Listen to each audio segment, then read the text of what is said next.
Los británicos se sienten cautivados por Italia desde hace mucho tiempo, por su preciosa campiña, sus perdurables tradiciones artística y cultural, y por supuesto sus extraordinarios jardines.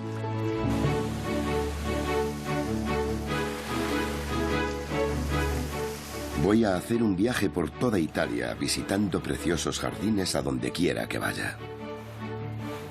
Nada más entrar te sientes inspirado. Visitaré Florencia, donde los jardines crecían de acuerdo a los ideales del Renacimiento. En todas direcciones ves equilibrio, orden y armonía. Y Nápoles, con sorprendentes destellos íntimos tras asombrosos despliegues de grandeza. Desde aquí puedo ver su trasero y me encanta la sensación de sentirme un voyeur. Me daré una vuelta por los jardines de los ricos y famosos. ¿De quién es esa? ¿Esa? Del señor Clooney. No me disgustaría vivir ahí.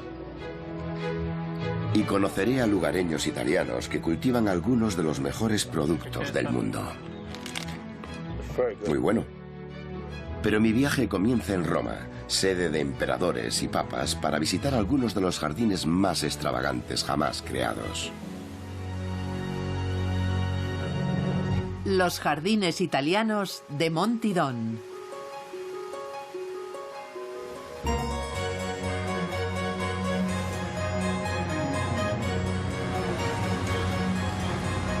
Los turistas acuden en masa a Roma desde hace cientos de años para disfrutar de su impresionante riqueza arquitectónica. Y también para ver sus extraordinarios jardines. Muchos tienen su origen en una breve pero dorada época del paisajismo. En un periodo de 50 años que comenzó en torno al 1550, se produjo una explosión en la construcción de jardines. Y uno se pregunta, ¿por qué entonces? ¿Por qué aquí, alrededor de Roma? ¿Y por qué jardines? Para averiguarlo, voy a visitar el más espectacular de todos en aquel periodo en Roma y sus alrededores.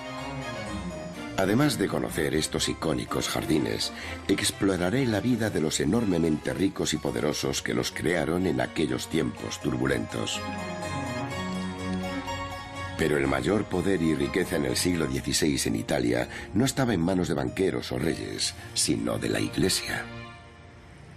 Los más poderosos en Roma en el siglo XVI eran los cardenales, todos con sus ojos puestos en un único asiento: el papado.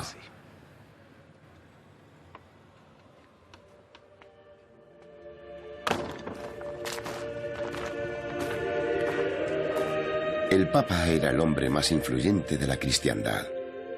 Toda alma viviente en la Europa de entonces estaba ferozmente a favor o en contra suya. Poseía la colección de arte más maravillosa, el poder más extraordinario y acceso a una enorme riqueza. Esa embriagadora combinación era el premio que ansiaban con codicia los cardenales. No podemos ignorar que Roma, a mediados del siglo XVI, se estaba consolidando. Decían: nosotros somos la gente poderosa, esta es la ciudad de Dios. Y aquí, en el Vaticano, en el lugar más poderoso del planeta, gobernaba el representante de Dios. Y eso confería a los cardenales y a la gente que trabajaba en torno al Vaticano un extraordinario sentido de poder, osadía y confianza. Y es en ese contexto en el que debemos situar los jardines que construían. Cuando un papa moría, los cardenales elegían a uno de sus miembros para sucederle.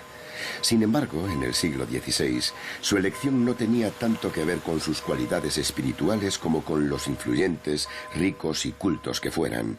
Y una forma de demostrarlo era construyendo un impresionante jardín.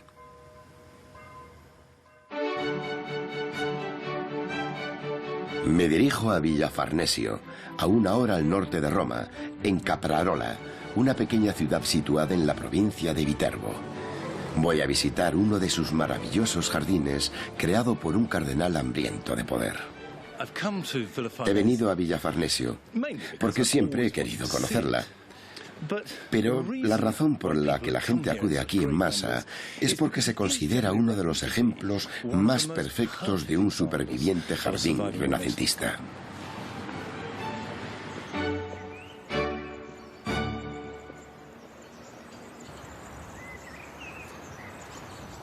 Esta era la casa del cardenal Alejandro Farnesio II, de la distinguida familia Farnesio. Su abuelo fue el Papa Pablo III. El Papa Pablo había encargado originalmente el edificio como castillo fortificado en una época en que Roma estaba casi permanentemente en guerra. Pero cuando el cardenal lo heredó en 1549, todo lo que se había construido eran los 5 cimientos laterales.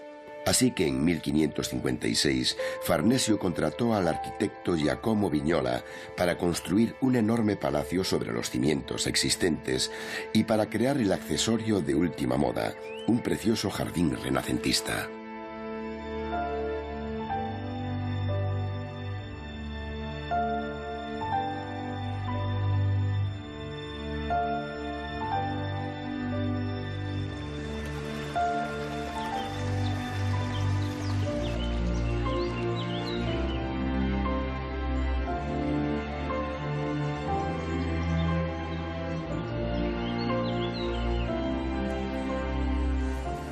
Sin duda, tenemos la idea de que los jardines italianos son todo formalidad, setos recortados, verdes, en el mejor de los casos muy amanerados, apacibles y majestuosos, y en el peor más bien sombríos e incluso abruptos e inhóspitos comparados con nuestro amor por las flores. Quiero saber cómo eran, cómo han evolucionado. ¿Es esta una imagen fidedigna de cómo se fueron desarrollando a lo largo de la historia?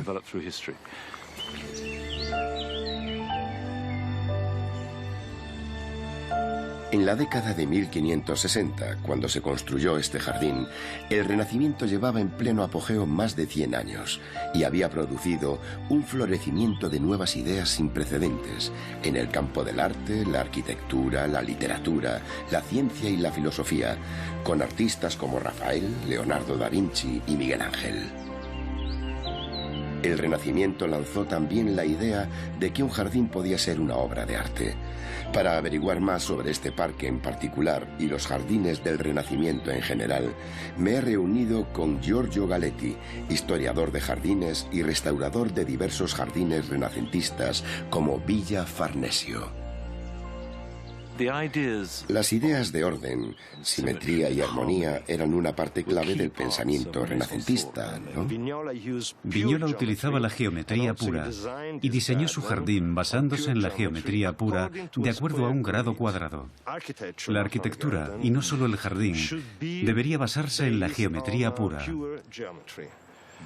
El hombre debería recrear la armonía del universo y hacerlo de una forma muy sencilla y muy visible para ser entendido por el hombre. ¿Entiende? Sí, claro.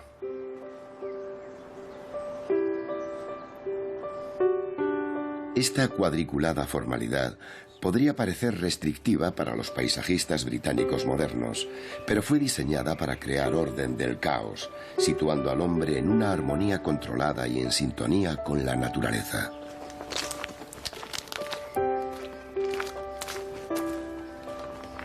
Mientras ascendemos por la empinada escalera hacia la parte superior del jardín, dejamos atrás la formalidad ordenada y entramos en el bosco, un bosque diseñado para que el cardenal y sus invitados se entregasen a su mayor placer, cazar animales que iban desde jabalíes a pájaros cantores.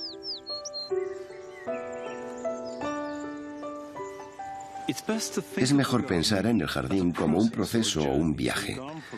Procedemos de los ordenados jardines de abajo y ascendemos a través del bosco, un lugar lleno de emociones, de caza, de animales salvajes y naturaleza, en toda su crudeza, pero de forma controlada. Y entonces, al final del bosco, hay un claro, y delante de nosotros surge esta aparición. Es un palacio de hadas, una creación extraordinaria, rica, que surge de la tierra. Y entonces alcanzamos el estado de belleza absoluta.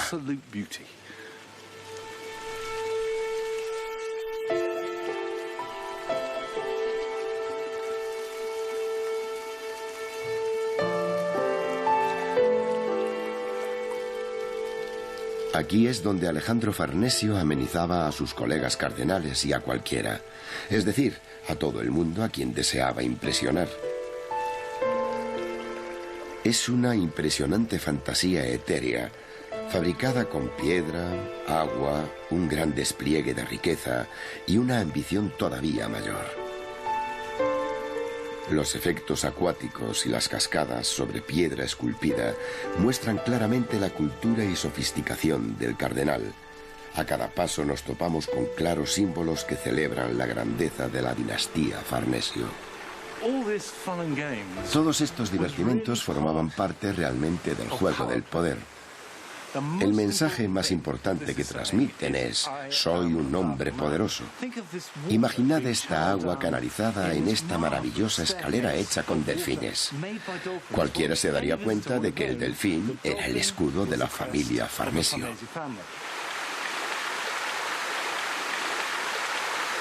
El abuelo de Alejandro había estado aquí, había estado cerca del asiento de poder, así que poseía el sentido de lo correcto, y el jardín expresa eso. Los dioses del río y el agua proveniente de las cornucopias cayendo en una copa.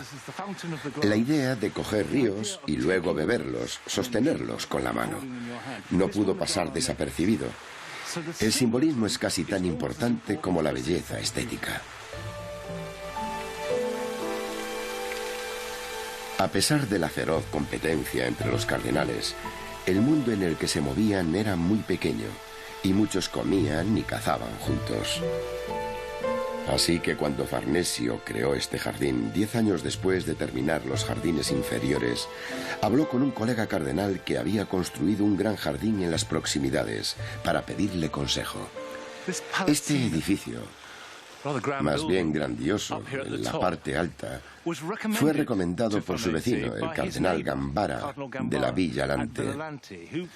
Básicamente le dijo: amigo, tienes gota y como a mí te resulta complicado cenar fuera las tardes de verano, construye una caseta al final del jardín. Y lo hizo, y aquí se relajaban cuando terminaba el juego del poder y había vino y canciones y no mujeres.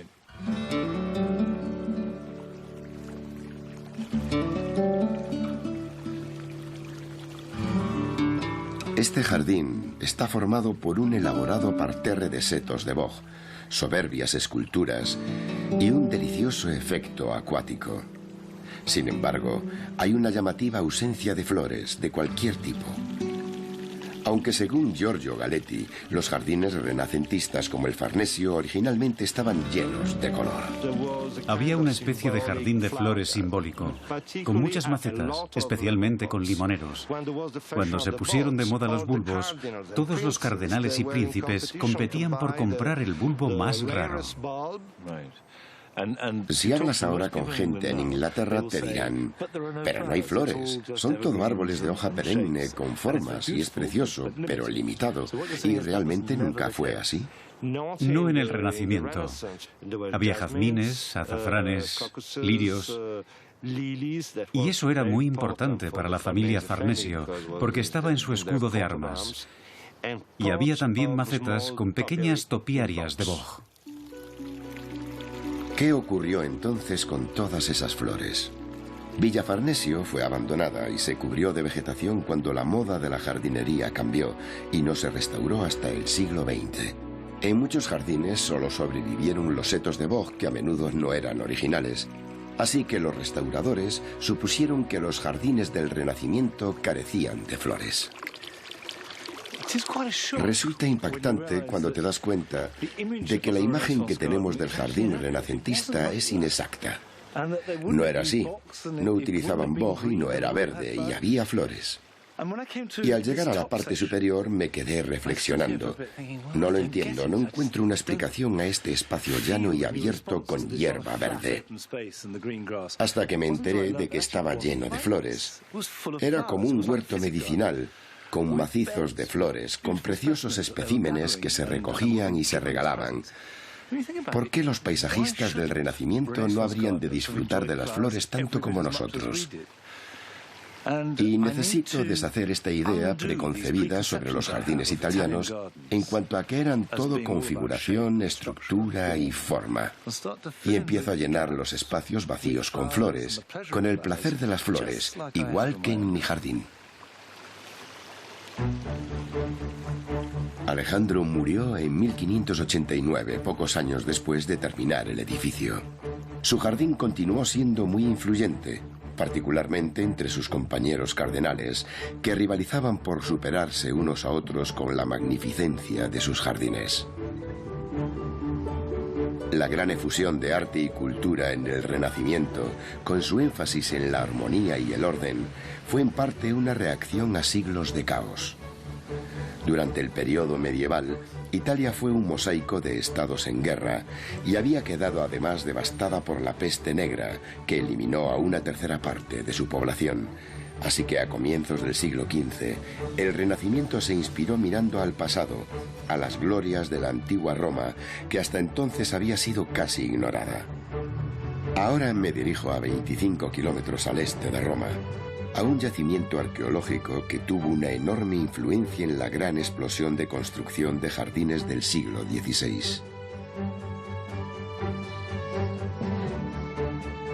Esto es Villa Adriana, construida hace casi 2000 años por el hombre más poderoso del mundo occidental, el emperador Adriano.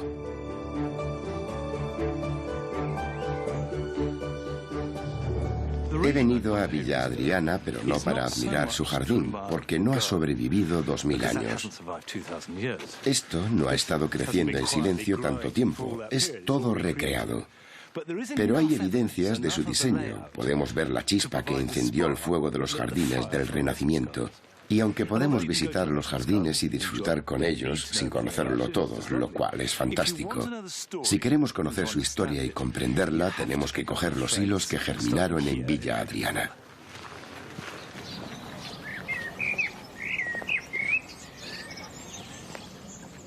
Adriano construyó su villa en las primeras décadas del siglo II después de Cristo, al mismo tiempo que su famoso muro se levantaba a lo largo de la frontera entre Inglaterra y Escocia.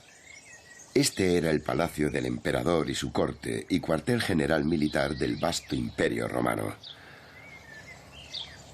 Adriano viajó más que cualquier otro emperador, y sus jardines se inspiraron directamente en la arquitectura y las mitologías de la antigua Grecia y el antiguo Egipto. Durante cientos y cientos de años, sus ruinas permanecieron allí, ignoradas. No fue hasta comienzos del Renacimiento cuando la gente empezó a leer, a admirar sus ruinas, a darse cuenta de que había aquí algo especial. Y paulatinamente, las columnas y las estatuas y los efectos acuáticos comenzaron a constituir un potencial que podían utilizar en sus propios jardines y casas. Hoy damos por sentado que en los grandes jardines haya columnas, estatuas y templos, pero nada de eso existía antes de que el Renacimiento redescubriera el mundo clásico.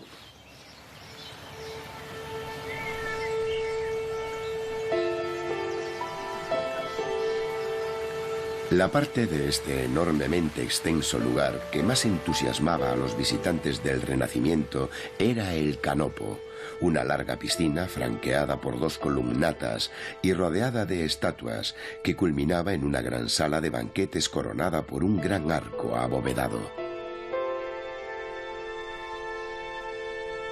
Me he reunido aquí con Marina de Franceschini, una arqueóloga que ha estado estudiando la villa los últimos 20 años y ha descubierto por qué el Canopo era tan importante para los artistas y arquitectos del Renacimiento.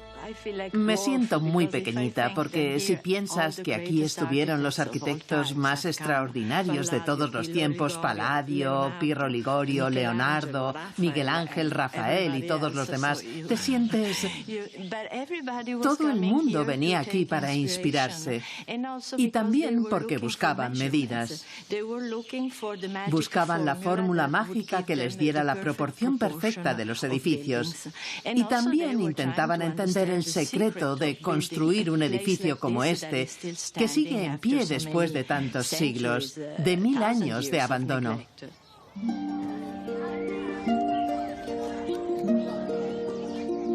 Los arquitectos del siglo XVI venían aquí para admirar la estética del edificio y para redescubrir conocimientos prácticos de ingeniería perdidos desde la caída del Imperio Romano.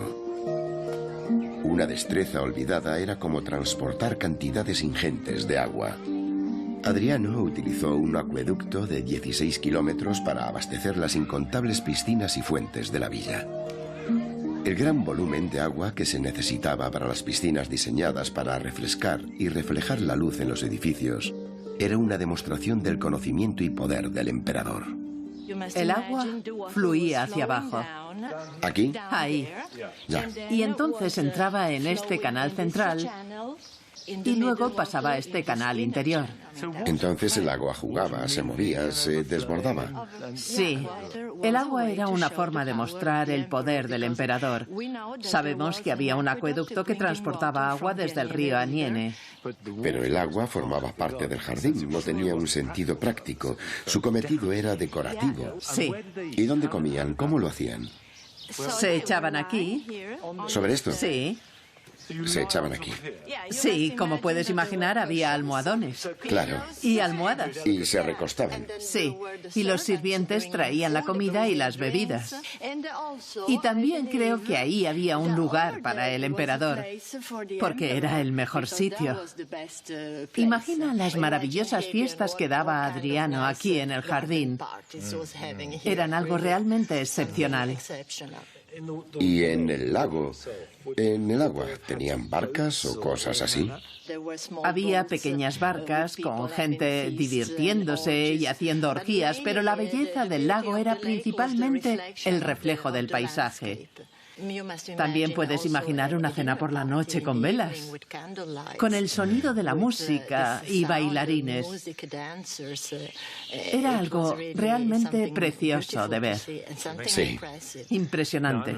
Estoy francamente impresionado.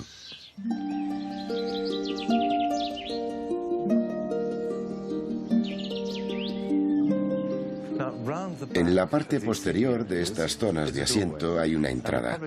No se permite el acceso al público, pero a mí me han dejado. Conduce a los aposentos privados del emperador.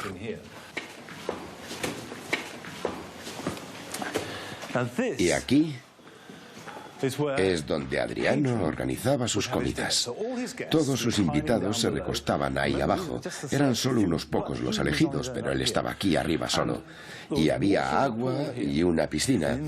Y en las hornacinas había dioses y estatuas. Tenemos que imaginar esto recubierto de mármol, la luz reverberando en las paredes de mármol blanco, y el emperador con aire de divinidad bañado por un halo de luz. Tenía que ser algo muy potente. Así que tenemos el jardín, el emperador, comida deliciosa, música y entretenimiento, luz y agua, todos reunidos. Si damos rienda suelta a nuestra imaginación y la situamos en el Renacimiento con esos poderosos cardenales, comprenderemos que querían parte de esa magia.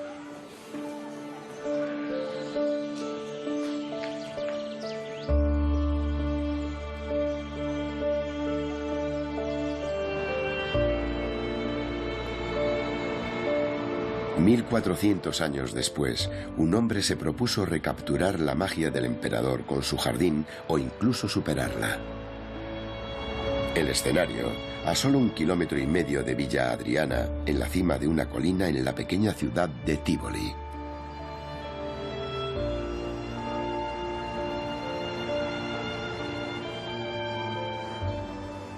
El jardín que voy a visitar fue construido por el más poderoso, ambicioso y rico de los cardenales que se arremolinaban alrededor del papado, quien le otorgó la gobernación de Tivoli como recompensa. Fue así como lo mantuvo fuera de Roma, pero él vertió toda su riqueza y ambición, y en cierta medida su frustración, en su jardín. Este hombre era el cardenal Hipólito d'Este, y su jardín aprovechaba el agua y la hacía bailar y actuar como nadie lo ha hecho nunca, ni antes ni después.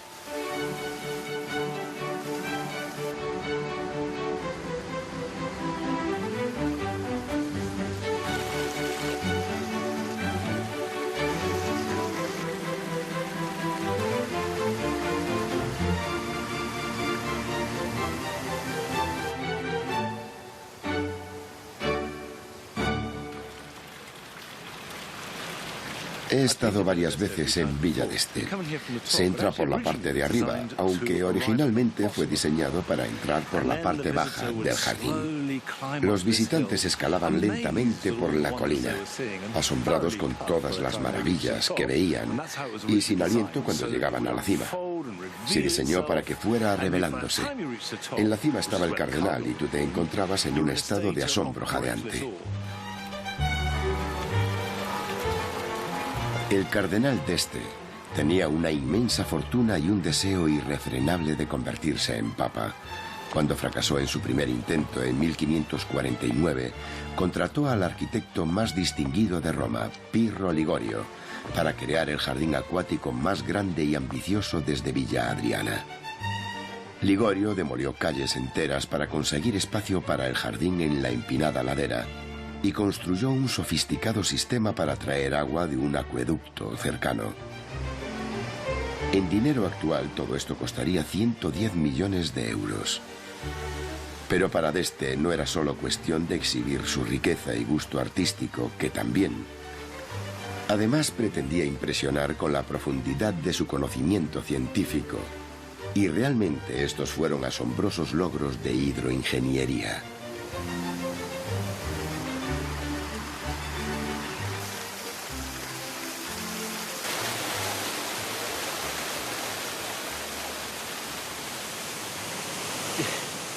El despliegue de agua es increíble. Una auténtica pasada.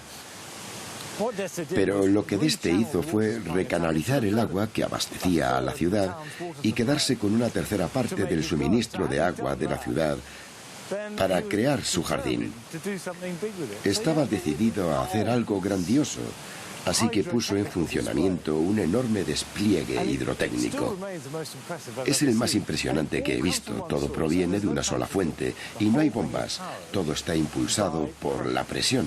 Sabían lo que hacían.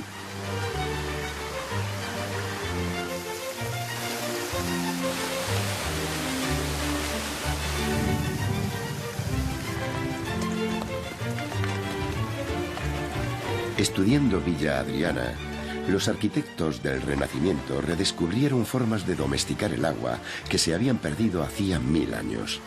Podían controlar la velocidad y el movimiento del agua utilizando tuberías y caños de diferentes tamaños. Y con ese nuevo conocimiento, las ambiciones artísticas de los jardines alcanzaron nuevas y asombrosas alturas creativas. Esta es la terraza de las 100 fuentes. Tardaron 5 años en construirla. El agua proviene de una sola fuente, no hay bomba.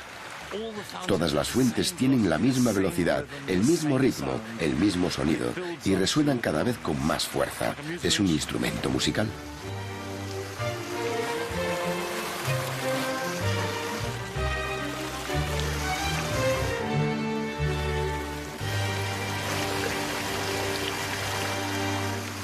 El pobre cardenal d'Este apenas pudo verlo, ya que los 5 años de construcción fueron al final de su vida. Y detrás de esta belleza se escondía un dolor persistente que le atenazaba, porque los 3 niveles de agua representan ríos que conducen a Roma, donde d'Este no estaba, pero donde d'Este por encima de todo quería estar.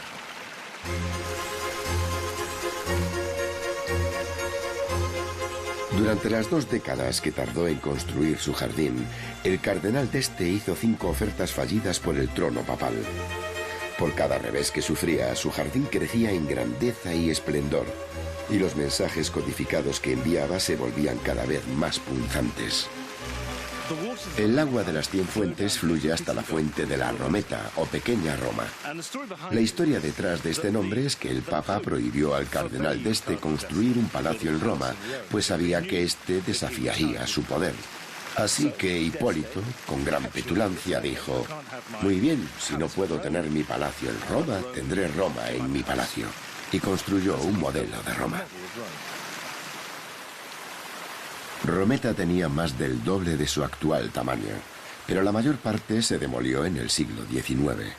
Sin embargo, en el siglo XVI, los invitados a la Villa d'Este podían contemplar un elaborado modelo que abarcaba toda Roma y, por extensión, un símbolo del poder del Papa en este jardín, con su propio panteón y su coliseo. Y seguro que captaban el mensaje que Hipólito pretendía enviar con esta estatua de Rómulo y Remo, los fundadores de Roma. Lo que se desprende de este jardín es que su propósito no era la búsqueda de la calma meditativa, ni el disfrute de la belleza floral. Lo que querían era diversión y juegos, y este era el lugar predilecto de Hipólito. Se representaban funciones teatrales y sucedían todo tipo de cosas. Había puentes, alegoría, personas que se pavoneaban vestidas fastuosamente. Era el gusto de la época. Una nueva pasión por la teatralidad sustituyó a la simplicidad, simetría y armonía de los primeros jardines renacentistas. Los jardines se dedicaban ahora a entretener al visitante con exhibiciones espectaculares e intensamente teatrales. Todo estaba animado por un nuevo espíritu lúdico que buscaba sorprender y deleitar, con chanzas protagonizadas por el agua, diseñadas para darte un buen remojo cuando menos lo esperabas.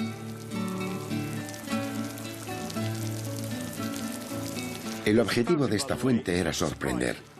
Se eleva repentinamente. Antes he pasado por aquí y brotaba con mucha más fuerza, así que puede ocurrir en cualquier momento. La intención era gastar bromas. Los jardines eran lugares para deleitar, sorprender, maravillar y entretener. Y con dinero ese entretenimiento podía ser muy elaborado. Esta plaza se llenaba de agua. Para el ojo contemporáneo, el jardín de este resulta un tanto kitsch y ostentoso.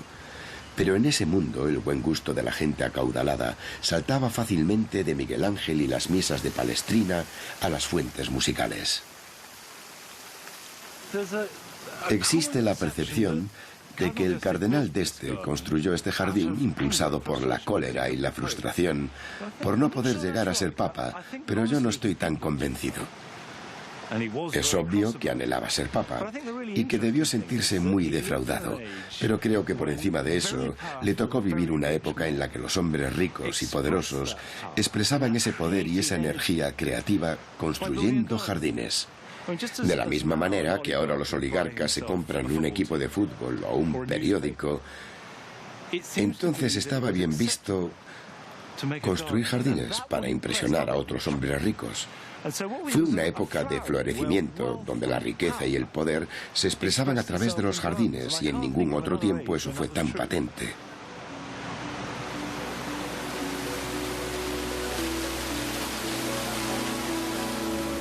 Pese a toda su riqueza y todo su poder, Hipólito d'Este acumuló enormes deudas con la creación de su jardín y nunca llegó a ser papa.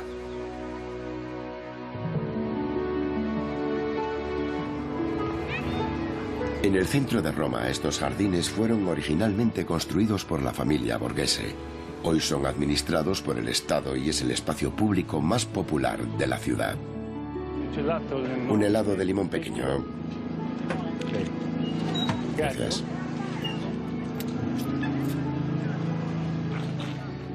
De todos los jardines públicos de Roma, mi favorito es el de la Villa Borghese. Si venís un domingo, se me está derritiendo, o un festivo, os lo encontraréis lleno de lugareños, paseando, jugando, charlando y disfrutando de estos exquisitos jardines. Es un lugar idílico para relajarse junto a los romanos, pero un mundo aparte de la Roma de hace 500 años. La confianza e incluso la arrogancia exhibida por los cardenales del siglo XVI a través de sus jardines irradiaba superficialmente un aura de invencibilidad, pero en realidad fue un periodo turbulento. Solo unos años antes, Roma había vivido uno de los eventos más traumáticos de su historia, a manos del emperador del Sacro Imperio Romano, el rey español Carlos V. Es muy fácil pintar la Roma del Alto Renacimiento como un lugar glorioso, apacible, con hombres insignes y poderosos a la cabeza.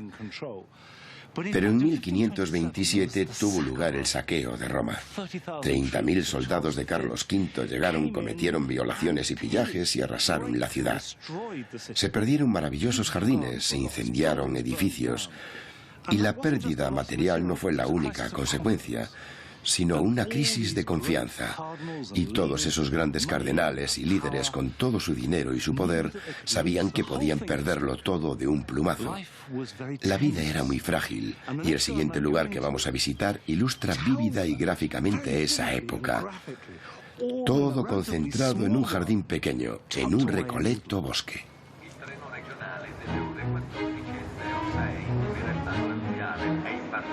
El jardín que voy a ver no se parece a ningún otro.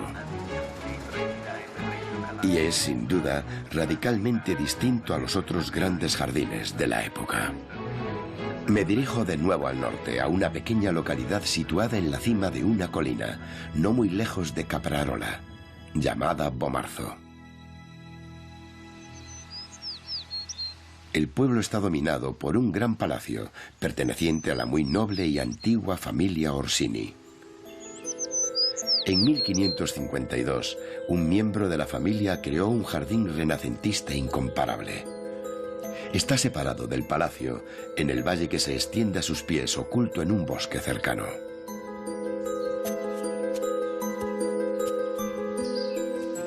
Este es el Sacro Bosco, o bosque sagrado, y todo en él es completamente diferente de los otros grandes jardines de su tiempo. La armonía y la simetría son reemplazadas por caminos sinuosos. Imágenes y visiones fantásticas surgen por doquier entre los árboles. Y para una época que creía firmemente en duendes, fantasmas y espíritus del bosque, están condimentadas con verdadero horror.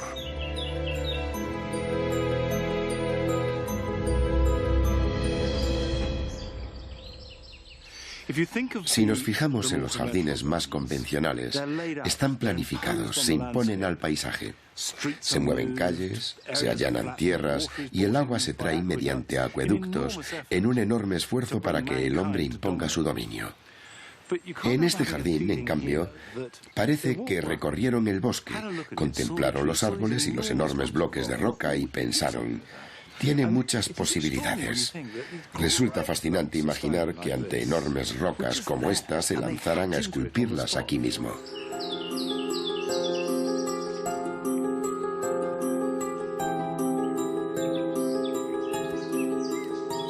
El Sacro Bosco fue creado por el duque Vicino Orsini. La familia Orsini había dado 3 papas y decenas de cardenales, pero Vicino era un hombre de acción, un soldado y un poeta, además de un hombre duro de carácter. Se entroncó por matrimonio con la acaudalada familia Farnesio, lo que le permitió acometer la construcción del jardín, aunque con recursos limitados. Pese a ello, aunque su jardín carece de una ingeniería o arquitectura elaboradas, lo llenó de acertijos anárquicos y juegos de palabras visuales que nadie ha conseguido descifrar por completo.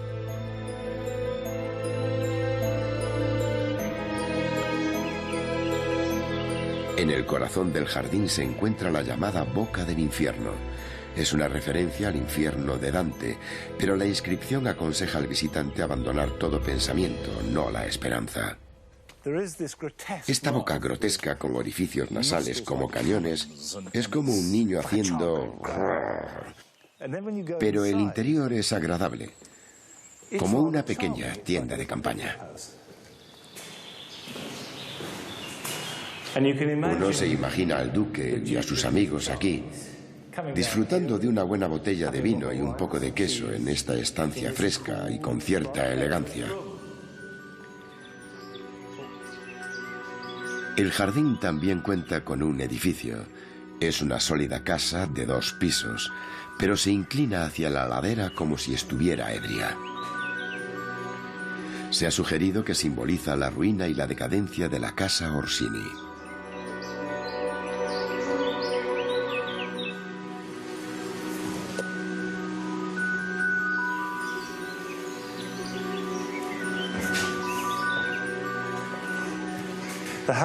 La casa se construyó sobre una pendiente. Está inclinada, como cayéndose.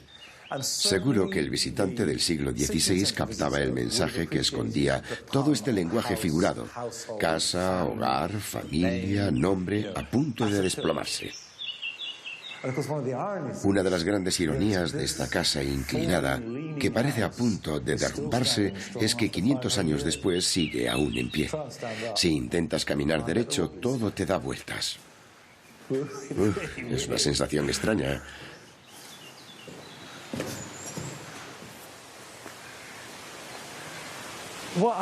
Lo que más me gusta es el omnipresente verdor. Cómo la vegetación pasa de la tierra a la piedra y trepa a los árboles formando esta alfombra verde homogénea. También están las esculturas, pero la madera, la roca natural, la tierra forman parte del mismo conjunto y resulta encantador. Es de suponer que no se construyó así, pero una vez más fue mejorando con la pátina del tiempo.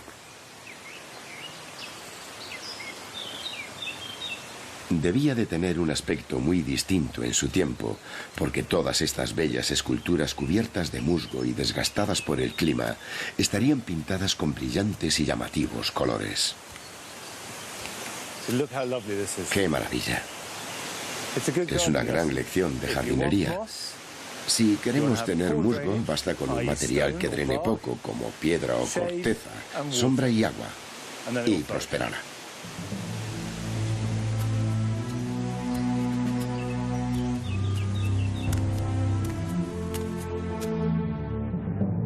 Orsini era un soldado de fortuna, un mercenario que luchó a favor del Papa, entre otros. Por ello no es de extrañar que uno de los temas sea el abuso de poder. Aquí, la colosal figura de Hércules se toma justificada, aunque despiadada venganza contra Caco, que le ha robado su ganado. Y un mensaje se eleva alto y claro en este jardín. El de Orsini criticando la confianza y el orgullo excesivos que exhibían los grandes jardines de la clase dominante en Roma. Creo que este jardín representa una rebelión contra el sentido del orden que el Renacimiento quiso imponer en los jardines y en la vida. La idea de que la simetría te permite de alguna manera tener un control sobre la vida. Y lo que Orsini quiso expresar aquí es que la vida no es así. La vida es incontrolable y extraña, y hay guerra y violencia. Puedes casarte y amar a tu esposa, pero al mismo tiempo tener muchas amantes como él hizo. Puedes desear a otras personas. Puedes ser un hombre amante de la paz y el arte, pero ir a la guerra y matar gente. Es casi una bofetada a la psicología temprana. Y construyó este jardín de indudable belleza en el que de repente surgen monstruos entre la niebla de la imaginación. Quizá empleó una imaginación desmedida para explicar su punto de vista, pero esa idea parece estar presente aquí.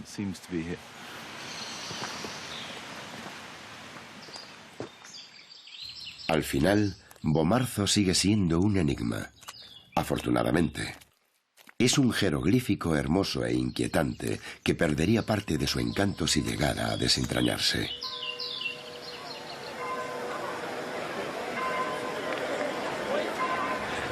La excentricidad de Bomarzo fue una reacción contra la pretensión y la pompa de los cardenales, que se estaban convirtiendo en bombas de relojería políticas, empeñados en crear jardines cada vez más ostentosos.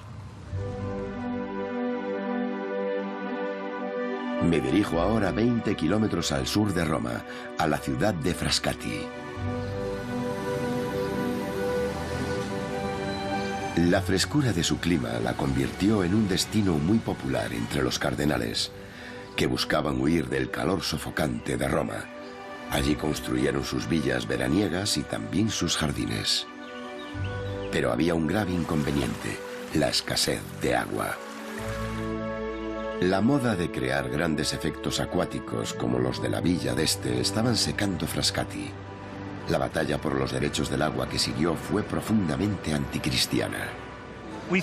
Solemos ver a los cardenales como hombres buenos, hombres santos, pero el poder los corrompió hasta lo inconcebible, llegando a convertirse algunos en caudillos, asesinos y ladrones. No hubo pecado venial que no cometieran. Tenían la desagradable costumbre de arruinar el jardín de sus vecinos, destruyendo su acceso al agua. Así no podías tener un jardín decente. En 1598, el Papa Clemente VIII le regaló a su sobrino, el cardenal Pietro Aldobrandini, este promontorio que dominaba la ciudad, para que se construyera una villa.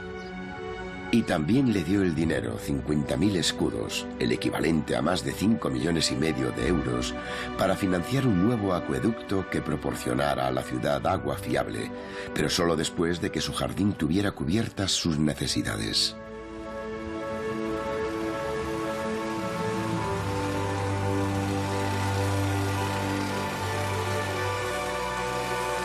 He llegado con la poda. Los italianos son proverbiales expertos en la poda de árboles. Esta larga avenida de robles, en forma de túnel de 180 metros, recortados hasta convertirlo en un seto gigantesco, es el paradigma de la topiaria. Desde el exterior parece un enorme bloque sólido. Desde el interior está formado por grandes árboles. Seguro que se plantaron como un seto bajo, pero crecieron de forma desmedida durante casi un siglo. Y cuando los podaron, quedaron como el armazón de una casa a medio construir. Hay grandes robles y se ven los huesos, como el esqueleto de una ballena. Pero desde el exterior es un tupido bloque de follaje. El tiempo crea algo así. Solo el tiempo y el descuido crean algo tan hermoso.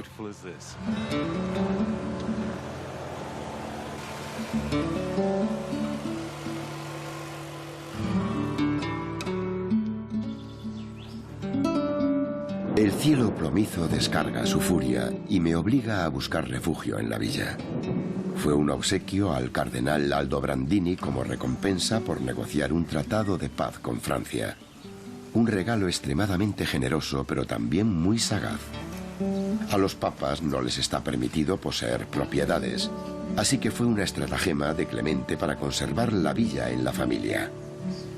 El tratado de paz le dio a Roma el control de la ciudad clave de Ferrara, junto a una parte considerable de la fortuna de la familia d'Este. El botín permitió a Aldobrandini crear una villa y un jardín que eclipsara a todos los de sus vecinos. La villa no suele estar abierta al público. Dentro de la villa hay un retrato del cardenal Aldobrandini. Ahí está. Sorprendentemente joven, la verdad. Por lo visto era un hombre de mucho poder, brillante intelecto y habilidades organizativas. Y todo esto se hizo para él.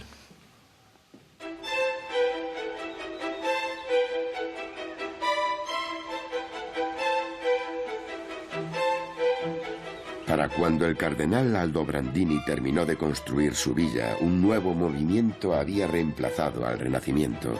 Nos referimos al Barroco. El barroco era un estilo de arquitectura y diseño de jardines mucho más ostentoso, elaborado, triunfante y muy seguro de sí mismo. Y se apoyaba en el deseo de reafirmar la supremacía de la Iglesia Católica sobre sus enemigos protestantes.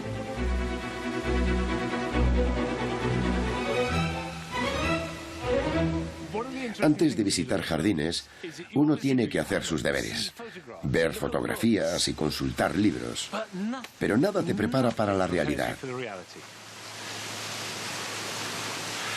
Y, por supuesto, la reacción más honesta es quedarse sin palabras.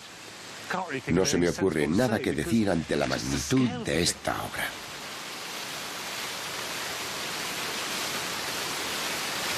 Aunque a primera vista el teatro acuático parece estar decorado con personajes míticos anónimos de la Roma clásica, es una celebración del poder papal y del apellido Aldobrandini, con un simbolismo que todos sus contemporáneos sin duda reconocían de inmediato. Por ejemplo, este atlas que soporta el mundo sobre sus hombros representa al Papa Clemente, y a sus pies, emergiendo triunfalmente del mar, asoma la heroica cabeza de Hércules que simboliza al cardenal Aldobrandini.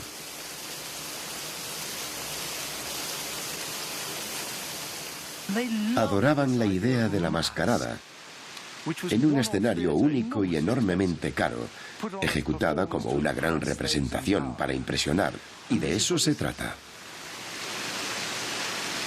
Es el jardín como un gran despliegue para unos pocos elegidos. Y es muy simbólico que no esté abierto al público. Estamos tú, yo y un puñado de personas contemplándolo. Es solo para nosotros.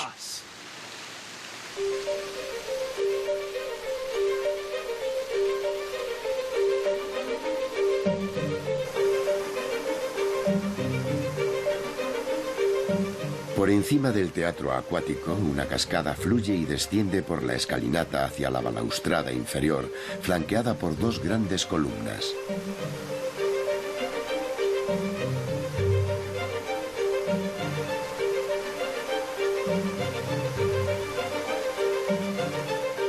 Se diseñó para que fuera más ancha en la parte superior, y el escorzo hace que parezca aún más empinada y más espectacular, especialmente cuando se observa desde la villa.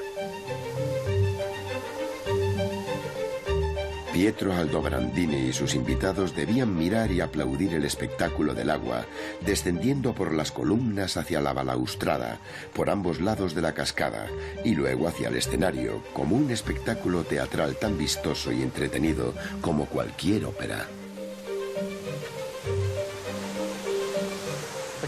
La cascada ya es impresionante tal como está.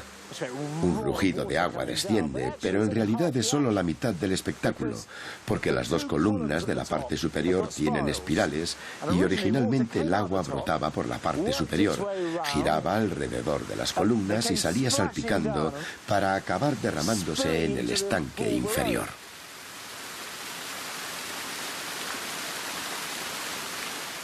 Estaba la cascada central, las espirales en la parte superior zumbando alrededor como petardos de agua y luego las balaustradas que llegaban hasta el borde. Todo el montaje era muy exagerado, muy kitsch y probablemente muy divertido.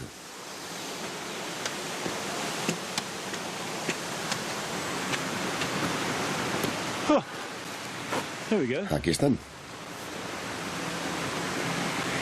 Como se ve, el canal que rodea la columna es bastante grande, así que debía bajar bastante caudal, ganando en aceleración, reflejando la luz sobre el mosaico y descendiendo por las balaustradas. Si os fijáis, desde aquí tenemos una fantástica perspectiva de la villa. Pero ellos tenían una visión privilegiada, especialmente desde arriba, que era la plataforma de observación para el cardenal y sus amigos. Porque no era solo el teatro de la parte inferior lo que veían, sino también esto. Aquí arriba, el espectáculo era igual, o incluso mejor.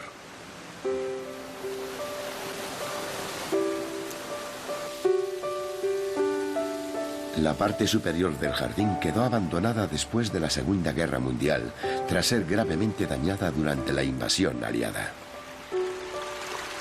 Maravilloso. Este es el único gran jardín papal que no pertenece al Estado. Permanece en manos privadas y sigue siendo propiedad y lugar de residencia de la familia Aldobrandini. Cuidar un jardín y una villa como estos es una tarea gigantesca. Sin embargo, el propietario actual, el príncipe Camillo Aldobrandini, se ha embarcado en una formidable restauración. Como puedes observar, hay algunos andamios. Esperamos hacer un trabajo de restauración bastante importante, especialmente para arreglar las fuentes, que están en muy mal estado. La villa fue bombardeada durante la guerra. Ya. Mi padre la restauró, pero al usar cemento moderno, ahora se encuentra en muy mal estado. Todo tiene que ser reparado de nuevo. Y el agua es un gran problema, porque es muy complicado mantener el agua en funcionamiento, ¿no? Sí, pero tenemos un acueducto en realidad. Usamos el agua para la villa. Y también vendemos el agua a los pueblos de los alrededores. Ya, entonces el jardín tiene siempre suficiente agua. No, en algunos momentos, durante el otoño, no hay agua en las fuentes. Ya. Estamos estudiando instalar un sistema de reciclado para que la misma agua se pueda usar una y otra vez. ¿Hasta qué punto os habéis planteado restaurar el jardín hasta una fecha determinada? ¿Queréis dejar el jardín tal como era en el siglo XVI o...? No quisiera. Sería una pena tener que talar árboles. En la mentalidad italiana, las villas campestres solían ser un reflejo de las casas urbanas. Así que no querían tener demasiados árboles. Solo querían tener una casa, jardines muy planos y estatuas. Y algunas cosas se habrán perdido. Sí. Había estatuas por toda esa balaustrada, pero Napoleón se las llevó. Napoleón se llevó todas las estatuas y las pertenencias de su cuñado y del hermano de su cuñado, que era mi bisabuelo. Ya. Les dijo que les pagaría cuando regresara de la campaña de Rusia. Por desgracia, las cosas no salieron como estaba previsto. Una dura batalla. Una historia muy interesante. Sí. En el punto más elevado del jardín se encuentra el suministro principal de agua, que sigue fluyendo desde el mismo acueducto que el cardenal Aldobrandini construyó hace 400 años. La última cascada es la más natural y la más encantadora. Tiene una gran elegancia. La idea era que a medida que uno se alejara del palacio, todo se volviera más natural y se integrara en la naturaleza, pero siempre muy controlado. Era naturaleza salvaje bajo el control absoluto del hombre. Pero ahora, en el siglo XXI, la naturaleza se ha impuesto. Algunos lugares se han desbrozado, los árboles han crecido y se han marchitado. Y como es un jardín privado, hay una atmósfera de intimidad. Sientes que estás viendo algo muy personal y no me gustaría demasiado que fuese restaurado por completo y abierto al público, reluciente como un documento histórico. Su magia es que casi da la sensación de que podría desaparecer en cualquier momento, y eso lo hace más valioso.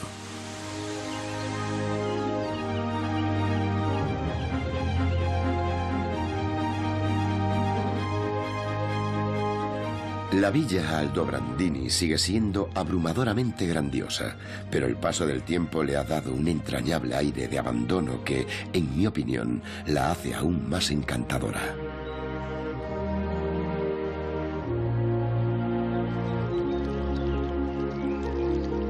En mi recorrido por los grandes jardines de Roma, he visto jardines diseñados para entretener, para sorprender, pero por encima de todo, para impresionar. ¿Y de qué manera lo consiguieron? Seguramente más de lo que pretendían, ya que continuaron impresionando e influenciando a jardineros y turistas durante los siguientes 400 años. Y sigue causando profundo asombro que todos fueran creados en un lapso de tiempo tan breve. Durante la segunda mitad del siglo XVI, los cardenales rivalizaron entre sí por el papado como una jauría de perros. Y cuando construyeron sus jardines no lo hicieron por amor a las plantas o a la horticultura. Lo único que buscaban era impresionar y mostrar su poder para poder convertirse en papas. La cruel ironía es que ninguno de estos grandes creadores de jardines llegó a lucir la tiara papal. Por fortuna, lo que dejaron tras de sí no fue tanto un reflejo del gran poder que ostentaron, como algunos de los jardines más hermosos del mundo.